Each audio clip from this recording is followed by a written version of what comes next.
दिनों में which is 9th 10th और 10th 11th जो भी शख्स इन 2 दिनों में रोजा रखता है तो अल्लाह ताला उसके पिछले 1 साल के गुनाह मुआफ कर देते हैं। इंसान को चाहिए कि एटलीस्ट अपनी अटमोस्ट एफर्ट डाले। जब मूसा अलैहि सलाम ने ये सब कुछ करके दिखाया और फिर वो इवेंचुअली उस पॉइंट पे पहुंच गए कि आगे समुंदर है, आगे अपीरेंटली डेड एंड लग रहा है और पीछे फिरौन का लश्कर है, तो अल्लाह ताला ने उनके लिए निजात के दरवाजे खोल दिए। अल्लाह ताला हमें हर साल मुहर्रम का महीना अता करते हैं, जहाँ पे मुहर्रम के महीने की और बहुत सारी फजीलत है।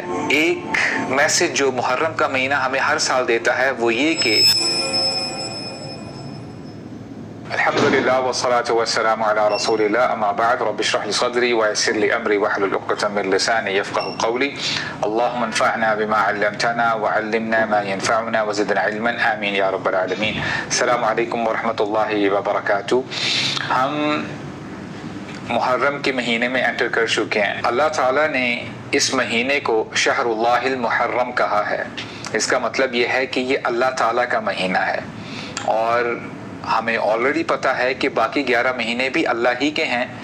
ऐसा कहने से हमें इस महीने की अज़मत का पता चलता है। इसको हम ऐसे समझ सकते हैं कि एक टीचर है, क्लास के अंदर स्टूडेंट्स आते हैं और एक स्टूडेंट है जिसका नाम है अब्दुल्ला, वो भी आता है और टीचर कहता है कि स्टूडेंट्स आए और उनके साथ अब्दुल्ला भी आया। हालांकि अब्दुल्ला भी स्टूडेंट ही है। यहाँ से पता चलता है कि उस टीचर के लिए अब्दुल्ला स्पेशल स्टूडेंट है। अल्लाह के नबी ने सल्लल्लाहु अलैहि वसल्लम जब मदीना हिजरत की तो आपने देखा कि यहूदी 10वीं मुहर्रम का रोज़ा रखा करते थे। तो आपने पूछा कि तुम इस दिन रोज़ा क्यों रखते हो? तो उन्होंने कहा कि इस दिन अल्लाह ताला ने मूसा अलैहि सलाम को और उनकी कौम को बचाया और जो जालिम था फिरौन उसको गर्क कर दिया। इसीलिए मूसा अलैहि सलाम इस दिन रोज़ा रखा करते थे, तो हम अपने नबी की पैरवी करते हुए रोज़ा रखते हैं। तो अल्लाह के नबी ने फरमाया सल्लल्लाहु अलैहि वसल्लम नहनु औला बिमूसा मिनकुम, कि हमारा ज़्यादा हक है मूसा पे, यानी हम मूसा के ज़्यादा करीब हैं। तो हमारे नबी भी सल्लल्लाहु अलैहि वसल्लम इस दिन रोज़ा रखा करते थे। अल्लाह ताला ने हमारे नबी को इंस्ट्रक्शन दी कि ये दीन इस्लाम बहुत स्पेशल है और यूनिक है, बाकी रिलीजन्स की तरह नहीं है। इसीलिए हमारे नबी ने फरमाया सल्लल्लाहु अलैहि वसल्लम, अगर मैंने अगला मुहर्रम पाया तो मैं एक दिन की जगह 2 दिन रोज़े रखूँगा। जिसका मतलब ये है कि अगर 10वीं मुहर्रम का रोज़ा रखना है तो उससे एक दिन पहले भी रोज़ा रख लें, यानी 9th और 10th। अगर 9th का आप नहीं रख सकते तो 10th के साथ आप 11th मुहर्रम का रोज़ा मैच कर सकते हैं, मिला सकते हैं। और हमारे नबी ने फरमाया सल्लल्लाहु अलैहि वसल्लम, रमज़ान के रोज़ों के बाद जो सबसे अफजल तरीन रोज़ा है वो मुहर्रम के महीने में जो 10वीं मुहर्रम है उसका रोज़ा है। और हमारे नबी ने हमें खुशखबरी दी, जो शख्स इन 2 दिनों में which is 9th 10th और 10th 11th जो भी शख्स इन 2 दिनों में रोज़ा रखता है तो अल्लाह ताला उसके पिछले 1 साल के गुनाह मुआफ़ कर देते हैं। सहाबा इकराम और सलफ सालिहीन इस दिन रोज़ा रखने का इतना अहतमाम किया करते थे कि अपने बच्चों को भी रोज़ा रखवाया करते थे और उनको खिलौने लेके दिया करते थे ताकि उनका दिल खिलौनों के साथ लगा रहे और वो अपना रोज़ा पूरा कर सकें। अल्लाह ताला हमें हर साल मुहर्रम का महीना अता करते हैं, जहाँ पे मुहर्रम के महीने की और बहुत सारी फजीलत है। एक मैसेज जो मुहर्रम का महीना हमें हर साल देता है वो ये कि I'll give you 4 points and I would want you to note it down. Point number 1 is every tyrant, every Firaun will fall. जो भी जालिम है, हर वो शख्स जो फिरौन जैसी खसलत रखता है, they will perish. उनको ख़त्म कर दिया जाएगा, क्योंकि ये फिरौन ही था जो कहा करता था अना रब्बुकुमुल आला, मैं तुम्हारा रब हूँ। और ये वही जालिम है जो कहा करता था अलैसा ली मुल्कु मिस्र, क्या ये मिस्र की बादशाहत मेरी नहीं है और ये जो नहरें बह रही हैं क्या मैं इनका मालिक नहीं हूँ? तो अल्लाह ताला ने उसको इबरत का निशाना बनाया और उस फिरौन को उन्हीं नहरों के नीचे गर्क कर दिया। इसी महीने में एक और ऐसा वाक़या पेश आया जो कि बहुत दर्दनाक है।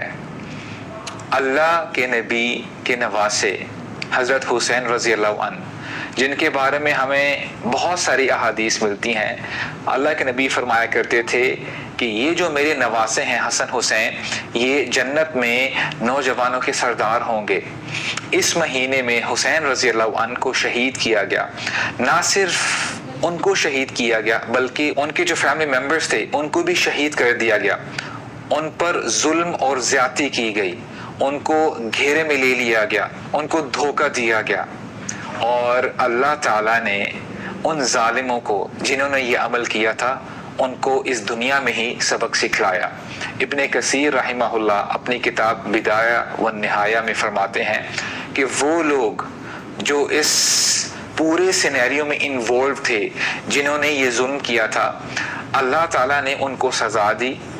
اور ابن کثیر فرماتے ہیں یا تو یہ لوگ اپنا دماغی توازن کھو بیٹھے، these people went insane، کچھ لوگ ان میں سے پاگل ہو گئے، اور کچھ لوگ somewhere down the line اپنی زندگی میں ہی ان کو قتل کر دیا گیا۔ تو یہاں سے ہمیں پتہ چلتا ہے کہ اللہ تعالیٰ ظالموں کو ایک مدت تک مہلت دیتے ہیں، اور جب وہ مہلت ختم ہو جاتی ہے تو اللہ تعالیٰ کی پکڑ بھی بہت سخت ہے۔ اور اللہ تعالیٰ صرف آخرت میں ہی نہیں پکڑتے بلکہ ہمارے رب ایسے ظالموں کو جو کہ ظلم کرتے ہیں اللہ والوں پہ، نیک لوگوں پہ، اللہ تعالیٰ ایسے لوگوں کو اس دنیا میں بھی پکڑتے ہیں۔ محرم کا مہینہ جو ہمیں دوسرا میسیج دیتا ہے وہ یہ کہ انسان کو چاہیے کہ وہ اپنی ساری انرجیز ایگزاسٹ کر دے، وہ پوری ایفرٹ ڈالے، کوشش کرے کہ ظلم و زیادتی کو ختم کرے۔ اور آج جب ہم امت مسلمہ کا حال دیکھتے ہیں تو ہمیں پتہ چلتا ہے کہ مسلمانوں پہ بہت زیادہ ظلم کیا جا رہا ہے، چاہے غزہ ہو، فلسطین، لیبنان، شام، انڈیا، کشمیر، اور بہت سارے ایسے ممالک ہیں جہاں پہ مسلمانوں کو جیلز میں ڈالا گیا ہے، اور نہ جانے کتنی مدتوں سے وہ جیلز میں پڑے ہیں اور ان کو ٹارچر کیا جا رہا ہے۔ یہ کہنا بہت آسان ہے کہ ہر فرعون نے ختم ہو جانا ہے، ظلم نے مٹنا ہی ہے، اللہ تعالیٰ عمر بن خطاب جیسے کسی بندے کو بھیجیں گے، یا صلاح الدین ایوبی جیسا بندہ اس امت میں پیدا ہوگا۔ حسین رضی اللہ عنہ کی زندگی ہمیں یہ میسیج نہیں دیتی۔ آپ رضی اللہ عنہ کھڑے ہوتے ہیں، ظلم کو ختم کرنے کی، مٹانے کی کوشش کرتے ہیں، جس سے ہمیں یہ پتہ چلتا ہے کہ ہمارا دین ہمیں موٹیویٹ کرتا ہے کہ ہم بہادر بنیں، اور جتنا ہو سکے ہم ظلم کو مٹانے کی، ختم کرنے کی کوشش کریں۔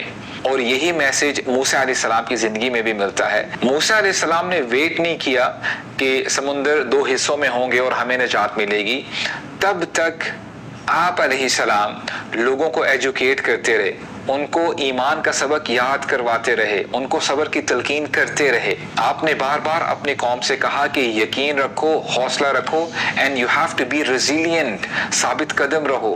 موسیٰ علیہ السلام اپنی قوم کو بار بار تلقین کرتے رہے کہ اللہ پہ بھروسہ رکھو، اللہ پہ توکل کرو۔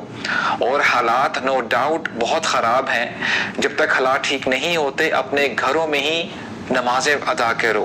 اور موسیٰ علیہ السلام نے بھی بہادری کا مظاہرہ کیا، وہ فرعون کے دربار میں جا کے بولے اور اس کے سامنے حق ظاہر کیا، اللہ تعالیٰ کی وحدانیت اور اللہ تعالیٰ کی توحید بیان کی۔